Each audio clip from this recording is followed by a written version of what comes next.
idol madla, nakakahanga, may mga hawak, gandang linyada. Ika'y inspirasyon kung bakit hanggang ngayon ako'y palaging kumakarera.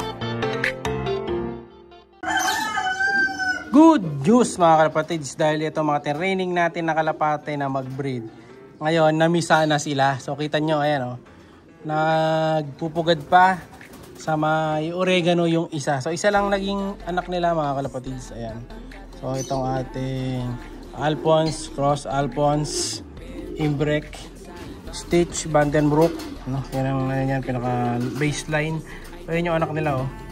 Oh, nasa oregano. Nilagyan ko kasi ng oregano kanina. Ayan.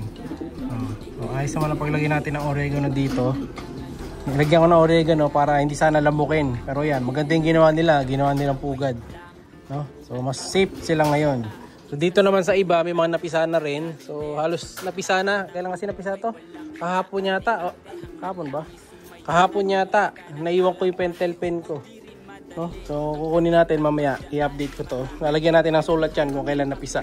Kailangan laging updated kung kailan namimisa, para may record tayo. So isang namisa na to. Ito din namisa na mga kalapatids, dalawa. Ayan, yung Masili Cross Cookman Raiso natin. So dalawa na, pero di nila ginawang pugad yung oregano. Ayan, ang bilis ng laki nito. Ito yata 3 araw na yata to. Hindi ko rin nasulat to mga kalapatids. Pero kita nyo, ang laki na. Ano?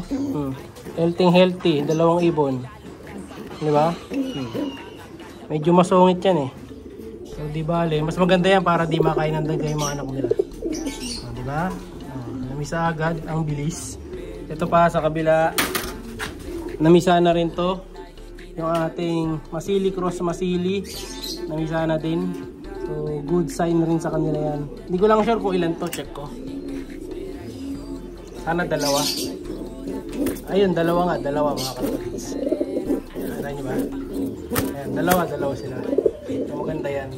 So, bibili ko sila mamaya ng ng stag developer. So para may laban nyo sila sa pagpayat. So 2, 3. Eto, namisa na rin to mga kalapatids.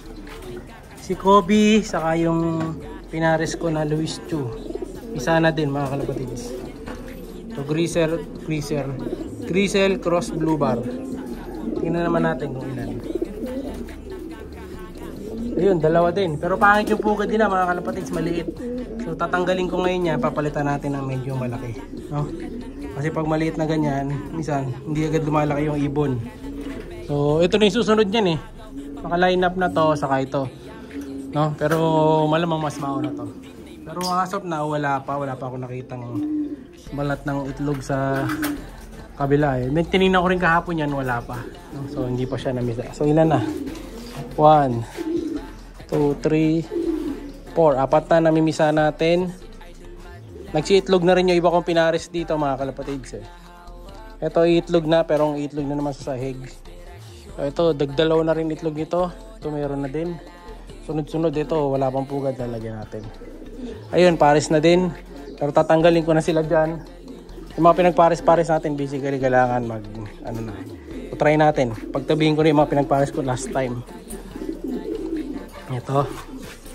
Yung Stitch Cross Japan Opal. Pares na natin. Yan. Kailangan kasi magtabi-tabi na sila eh.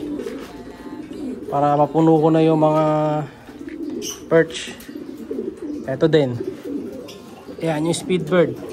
Ayan, na blue bar.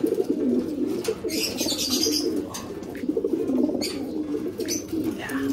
Oops.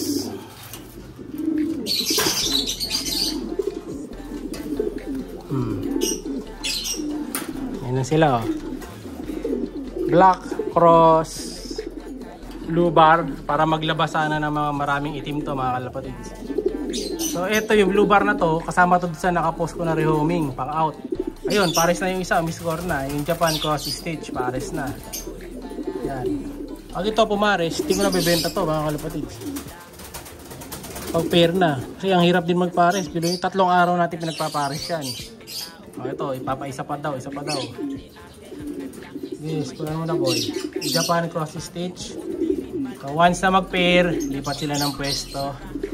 Angat natin sa ibang ibang cage yan. So malabang dito. Yan. Ito rin.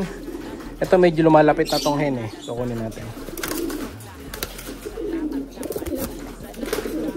Oops. Yan. Pares natin dito sa Ex Machina. Yan o. Sakto. Diba? Solid na solid. Ayan o. So may nag-out nga sa akin, Ex Machina bird. Kaso medyo mataas din natin kasya yung kaya yung price mga kapalit. Kaya hindi ko muna kukunin. Pero kung medyo mababa yung price, stock naman sa budget ko, kukunin natin. Sa ngayon kasi wala tayong malaking budget sa today. No? So ayun.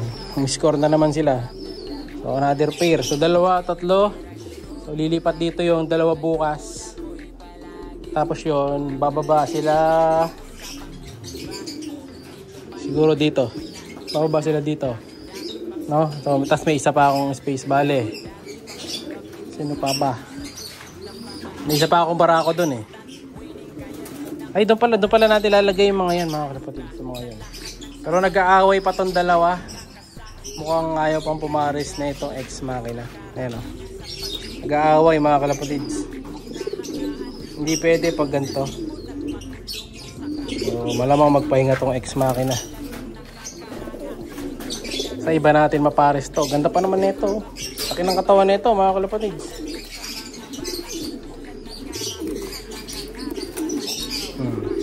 Ayan, okay na. Sa labas, meron din ako mga namisaan eh. So, punta natin yung sa labas. Habang papunta tayo doon at gagawa tayo ng mga pugad para doon sa mga iba pang walang cage. Ayan. Ito, namisaan na din mga kalapatids. Yung ating